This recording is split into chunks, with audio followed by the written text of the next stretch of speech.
উনি আমাদের চিফ অ্যাডভাইজারের মেয়ে আচ্ছা এবং আমাদের আমি ফ্রেন্ড। নেহালের বন্ধু, এটা আমার বড় শাকিব খান এখন কোথায় আছে এবং কি করছে আসুন জেনে নেই এই ভিডিওতে। শাকিব খান বর্তমানে দেশের ভিতর ও বাইরে দুই জায়গাতে ব্যস্ত সময় পার করছেন।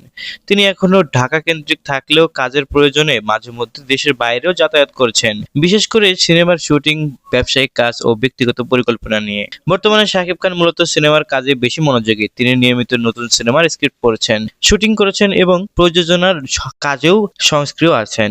বাণিজ্যিক সিনেমার পাশাপাশি ভিন্নধর্মী সিনেমাতেও আগ্রহী দেখা যাচ্ছে। ঈদ ও বড় উৎসবে কেন্দ্র করে তার সিনেমাগুলো মুক্তি পাওয়ার পরিকল্পনা চলছে, যা নিজের ভক্তদের মধ্যেও উত্তেজনা দেখা যাচ্ছে। সর্বশেষ সব মিলিয়ে বলতে গেলে শাকিব খান এখনো টলিউডের শীর্ষের নায়ক হিসেবে নিজের জায়গা ধরে রেখেছেন এবং অভিনয়, ব্যবসা ও ব্যক্তিগত জীবন তিন দিক সামলিয়ে ব্যস্ত ও স্থির এক সময় পার করছেন। সো ভিউয়ার্স, এ বিষয়ে আপনার মতামত কি তা জানিয়ে কমেন্ট করতে পারেন আমাদের কমেন্ট বক্সে।